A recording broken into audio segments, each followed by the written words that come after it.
Ladies and gentlemen, and now we are going to the last panel of the day. Data-driven marketing is not just about either data or marketing. It is a marriage of both the left and the right of our brain. Marketing transformation using data with a safe future in driving growth and consumer engagement. And please welcome the moderator, Mr. Navin, CEO Aegis Media Vietnam, and the panelists, Mr. Douglas Kiro, General Manager Abbott in Vietnam, Mr. Abhita Bhaskar, CEO International Business Next Core, and Mrs. Thái Minh Diễm Tú, Country Leader Specialized Nutrition Friesland, Cambodia, Vietnam. And please give a big applause to welcome all of them to the stage, ladies and gentlemen. Thank you. Hello.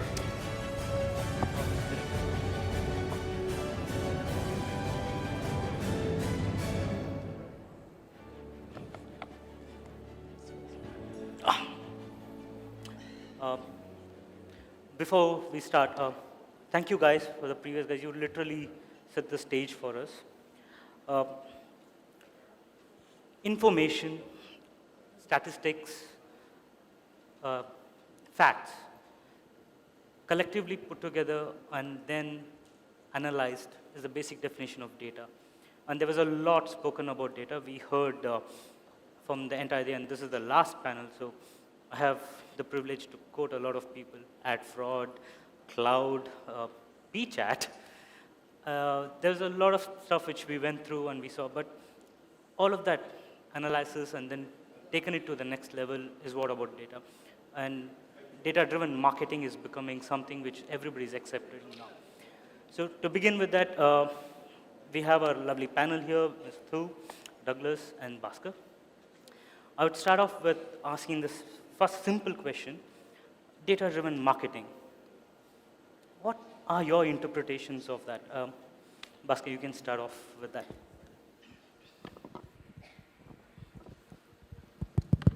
Good evening, Vietnam. So data-driven marketing, I think the previous speakers have spoken a lot about data and how to use data. The biggest challenge and marketeers' aspiration is how to send the right communication on the right channel at the right time on the right device is the biggest aspiration as well as the challenge. In the Western world, already a lot of things are in place.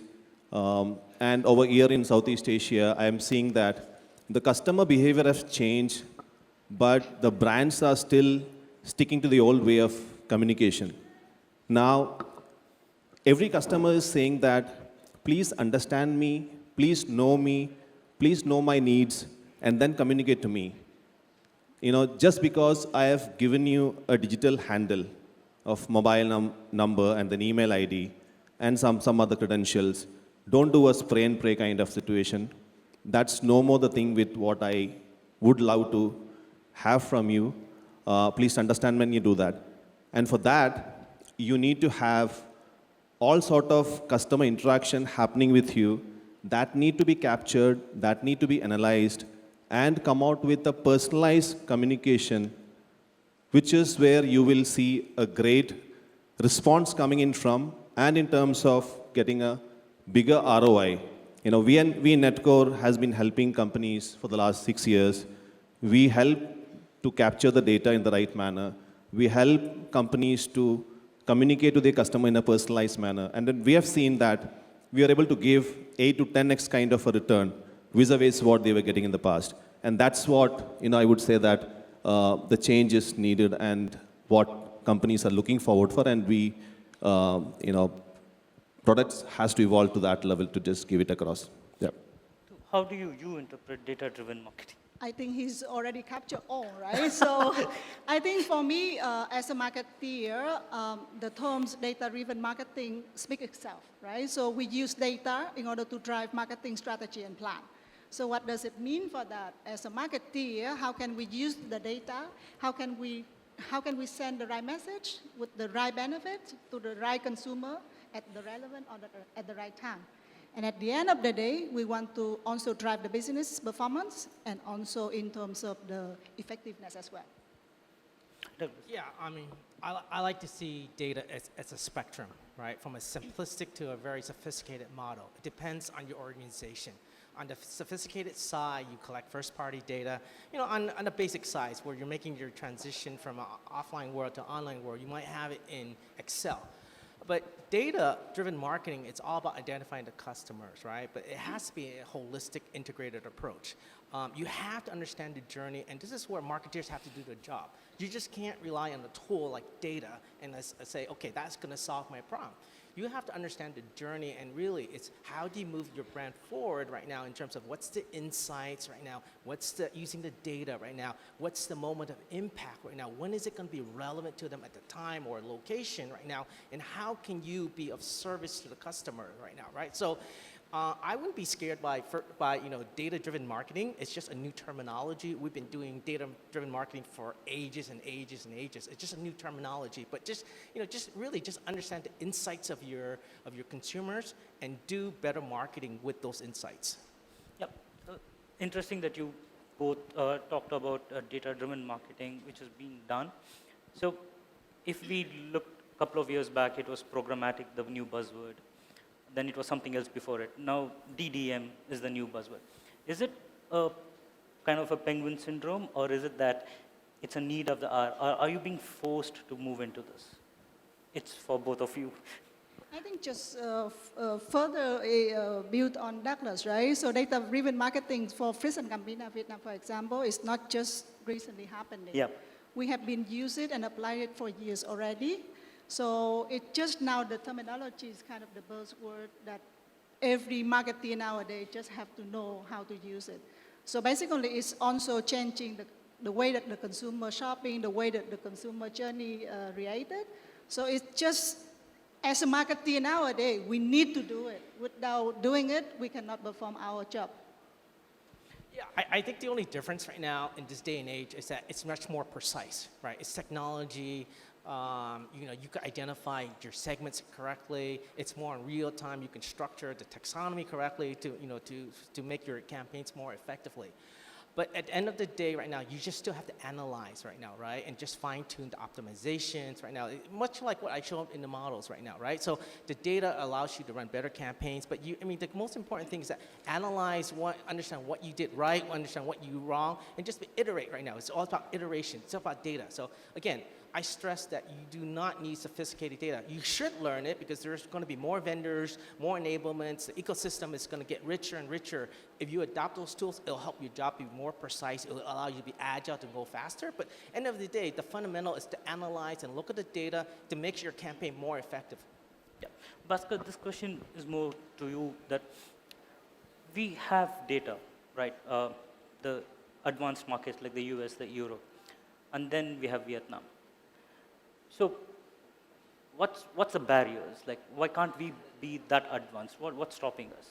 And coming from marketing, tech solutions, how do you see that? Great. So I've been handling across the globe. So I've seen how the customers in Europe behave different and the customers in US behave, and vis-a-vis the Southeast Asia and all these countries. So the biggest change what I'm seeing is the customer expectation is changing. And then customer is expecting the right way the brand to communicate. Western world have already adopted. Lots of tools are available. We also provide marketing automation tool. Likewise, there are a lot of SaaS tools available. They have implemented a lot of tools.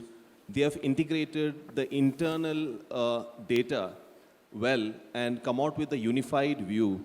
With the help of that, they are able to understand what is that customer requirement, what is data telling about the customer, and they're effectively able to communicate and use this tool to get the ROI from that. Vis-a-vis the bigger change what I'm seeing, or rather the challenge what I'm seeing in the Southeast Asia, the marketing and the technology doesn't talk properly. Data are getting sliced in multiple servers. Those data are no more talking together. And that means what? If I am a banking customer, or if I am an e-commerce customer, one department is having a data, other department having some data, and the third department is having some data. But since all of them are not together, brands are not able to know my current needs. And they are communicating in silos, which is making the customer irritated. The customer experience is not happening the right manner. And thereby, you're losing revenues in terms of communicating through channels, and ROI is not coming as per your expectation. If the technology and the marketeers can combine together, I think that's a powerful combination which can get for any brand to leverage their customer. Because today, to acquire a customer, you spend huge amount of money. You spend in Googles, you spend Facebooks, and you spend in a lot of other mediums. But what we are missing, this customer has the potential to give higher lifetime value. Since we don't have the right kind of data available together, we are not able to leverage them. To do a better cross-selling, upselling, and to even retain that customer with you, you need to have this data. And that barrier, if we can break it in Southeast Asia, I think there is huge amount of ROI can be made from the same customer, which I'm sure that it is changing. A lot of brands have adopted it, and a lot of brands are looking at who can really help. The trust factor is something which is a need of an hour. And I'm seeing that change happening, and I'm sure that this market will evolve much faster than anybody else. Yep. Yeah. So the marketeers, he just said that the marketeers don't connect with tech. That's a big thing he said there. And he also said the right kind of data. So then from a marketer's point of view, what is the kind of data that you guys look for, and where do you get that? Yeah, I would agree with that. I think, we could talk about unstructured data, in terms of the ecosystem, how do we get our partners right now to give us better data. But I still think that, it depends on the market as well, too. There's a sophisticated market like US and China right now that has automated everything. They structure the data correctly. But in a market like Vietnam, I think it's a little bit different. I mean, I think all of us are just trying to find our grounding, get our feet under digital transformation. And it's just simple, just discipline right now, right? I completely agree that the marketing and the technology stacks, we don't talk to each other, right? So how do we find, it's not so much how much data, it's the impact of the data. Pick 1 or 2 or 3 KPI and build that discipline in, right, in terms of the marketing campaign, whether you want to measure brand uplift right now, or CPAS or e-commerce sales, whatever it is right now that it's important to your brand, just focus on that right now. Get the marketing and the tech stack to start talking to each other right now and measure it and optimize it. I think that's the big lift that that marketeers in Vietnam will benefit from, just in terms of just understanding in terms of which KPI. I think we're overwhelmed right now. It's not so much data. Okay, I think at the high level, it's the knowledge and the wisdom that comes with those data right now. Do you see the patterns? Can you connect the dots right now? Can you improve your campaigns right now, right? So, take a higher level up and connect the dots right now. I think that's where, from a marketing perspective, I think that's the biggest benefit right now. Your point. So I just want to add on something different perspective, right? So so either we are in the West or in the East, we also use kind of 3 level of data, different sorts, right? So first data, and second data, and third data. So as a marketer, we want to have like the whole ecosystem in order to get all the data, and then we can leverage and use on that. But what I think also the barrier for Vietnam, also developing country, but booming very, very fast in the digital transformation compared to the West, meaning that we don't have the clear yet in terms of some regulation. So basically, we need to very obey in terms of the privacy, in terms of the data, especially for some international countries. How much US and Europe very strictly regarding to this. So we have to apply that, and it's also our challenges as well in that context. Or also the consumer behavior nowadays in the developed countries is also different from the developing country. So basically, in order to apply that, is also some challenges for Vietnam, which is also in the developing stage, not yet the developed stage. So that is another perspective for me in terms of using the data different between the countries. Thank you. So digital transformation and data and tech, and that was what, there's a lot is being talked about there. So if that's where it's going, and Douglas, we were there when you presented the transformation part.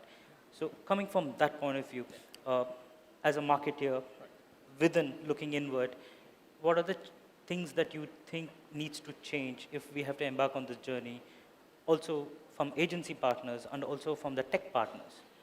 What's the evolution, what the changes that one needs to go through?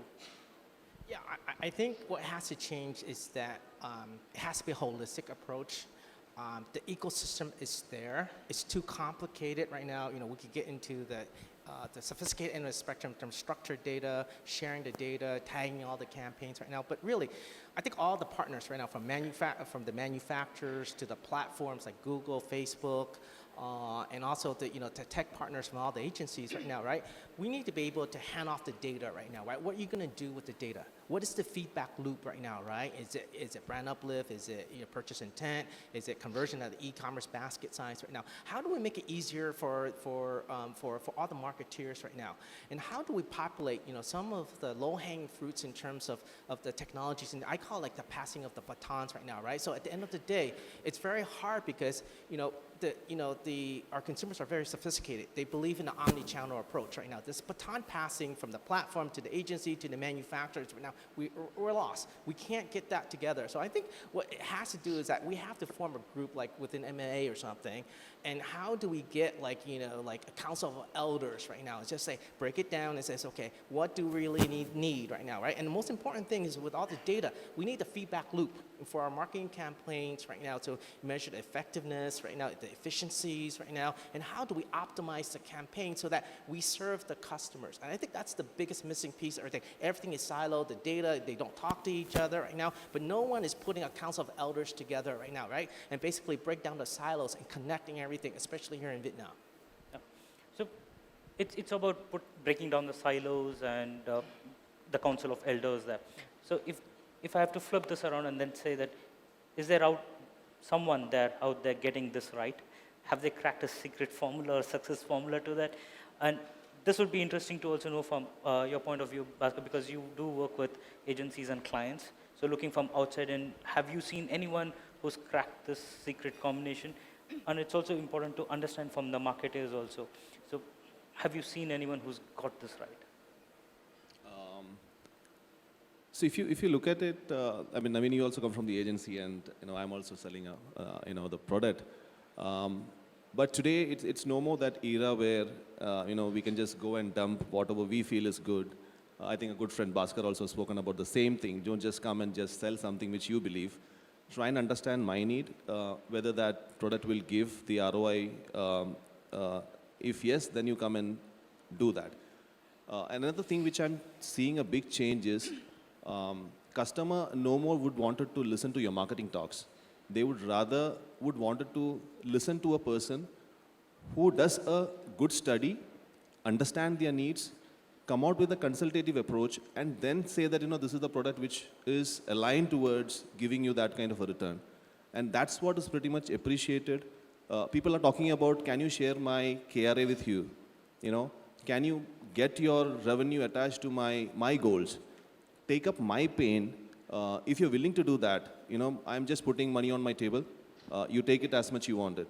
And that's a language which is been appreciated, accepted, which I'm seeing as a big change. So work with the KPI model, work with the consultative approach, bring in that kind of a masterclass session for companies to understand what are the things which need to be changed internally, help them, handhold them, and also bring in a global perspective, how other markets are adopting things, how some of those tools, technology, consultative things can really help the company.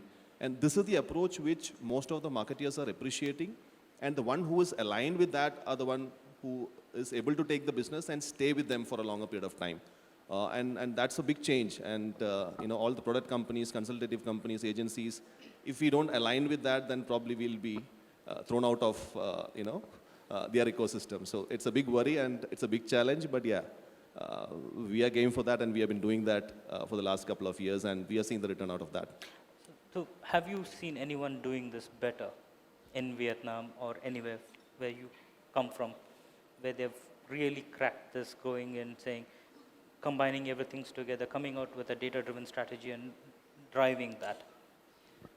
I think there are few brands, and then you can see the showcase later on in the MMA award dinner tonight. So I think there's a lot of cases, especially for example, FMCG, and also I'm sure that the banking as well, so that they use the data, and then how can they really drive that message across, and then they can use really performance marketing in order to optimize and also deliver the business objective.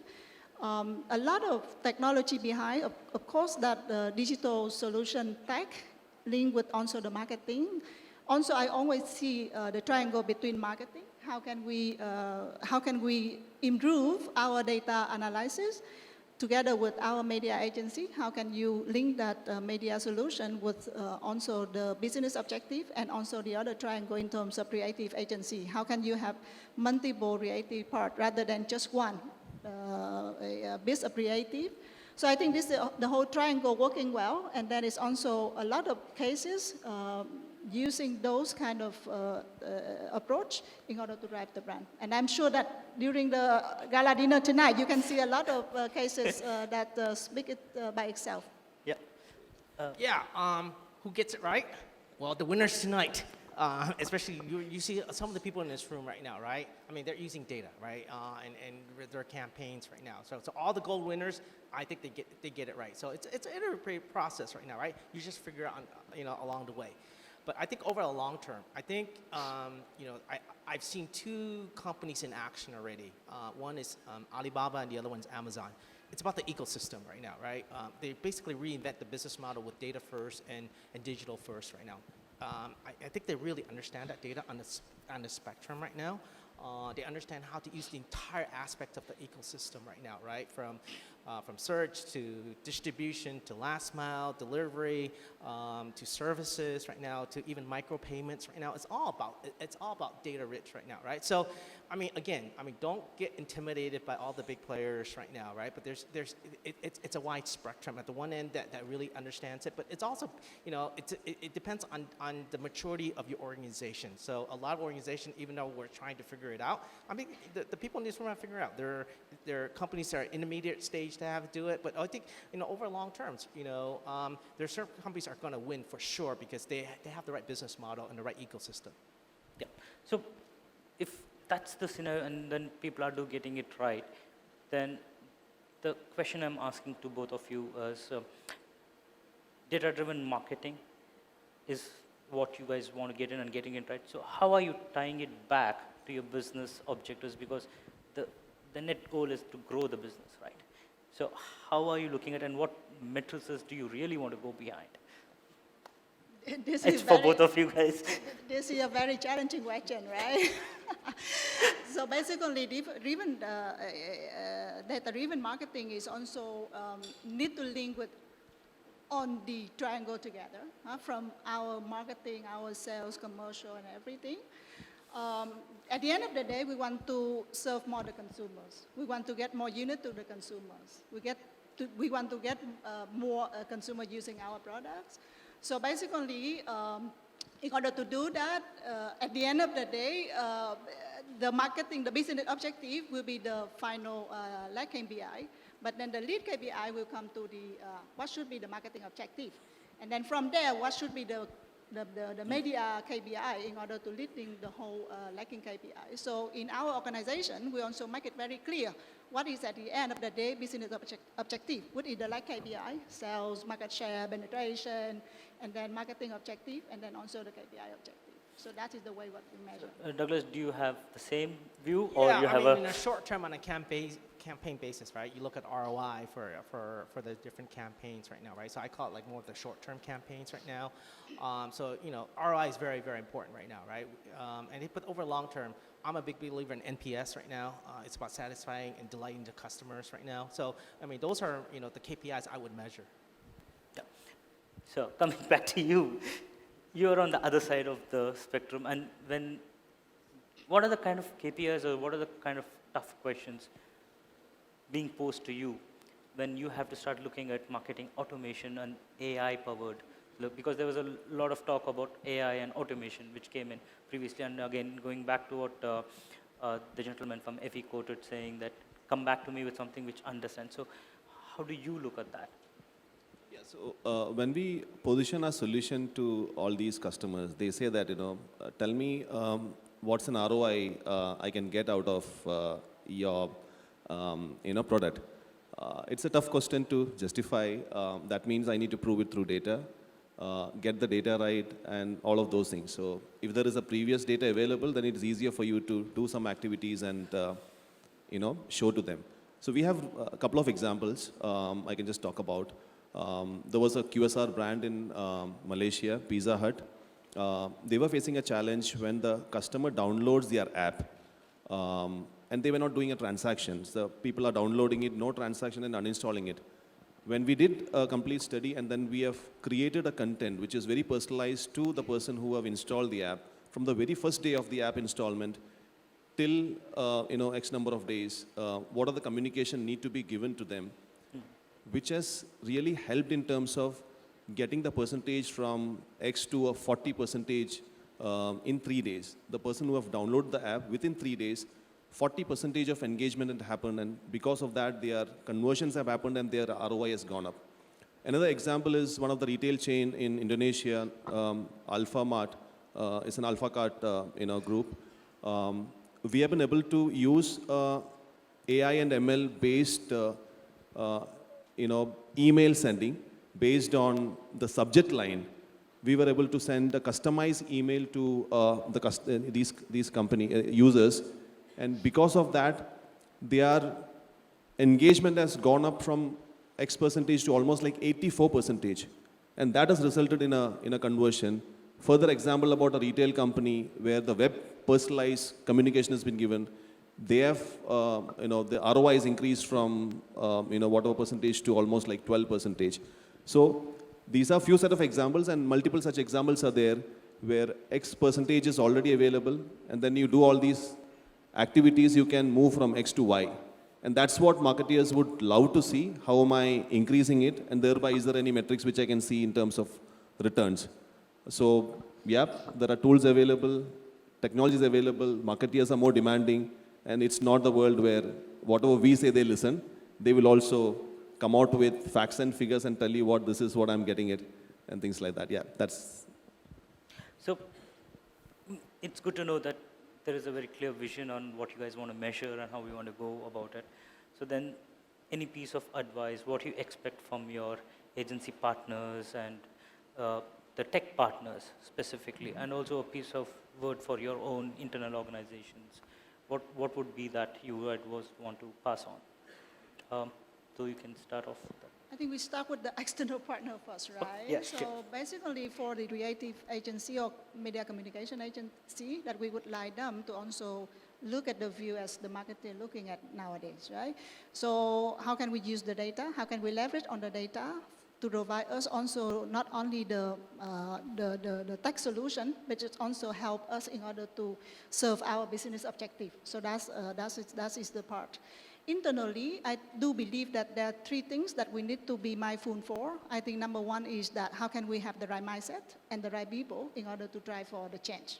Not only on the marketing, everyone know about data-driven marketing, but how can you really actually understand and using it to deliver our objective will be challenging. Yeah? So how can we set it up? Number 2, that the company need to also seriously invest in order to build the foundation, the system, because without that you cannot thrive. So the house, we need to have a very strong foundation. And last but not least, we need to also encourage our agile working. We test, we learn, and then when we understand, we can replicate that. So that is also the philosophy that we would like to looking forward. Yeah, so I tell my team, every quarter is like a year in digital, right? So, I mean, it's a simple advice. I call it reflection. Every single quarter, let's get in our partners into, so get everybody in the room right now, celebrate what we did right, analyze what we didn't do right now, where the areas of improvement right now, right? So most important thing else is just reflection. It's just understanding what you did right, how do you measure, look at the data right now, and collaborate with your partners right now, right? Because it requires a lot of baton passing right now, right? In terms of targeting your customer, delivering the right message right now, have engaging contents right now. So at the end of the day, what you have to do is making sure that you deliver the best experience right now, right? So I wouldn't be overwhelmed in terms of with the data or data-driven marketing.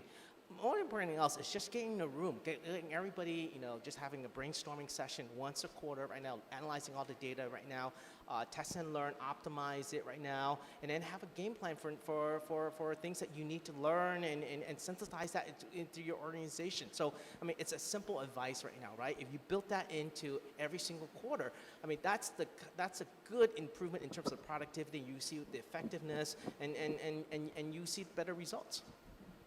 So, when we spoke about data-driven, and it's not only about media or the tech part, creatives also have an important role out there. So, getting them on board and going back to what the day started off with, going away from 30 seconders to 6 seconders as such. So, is the onboarding an easy process, or is the way we look at creatives going to play an important role in how we move forward with this? Who wants to take that?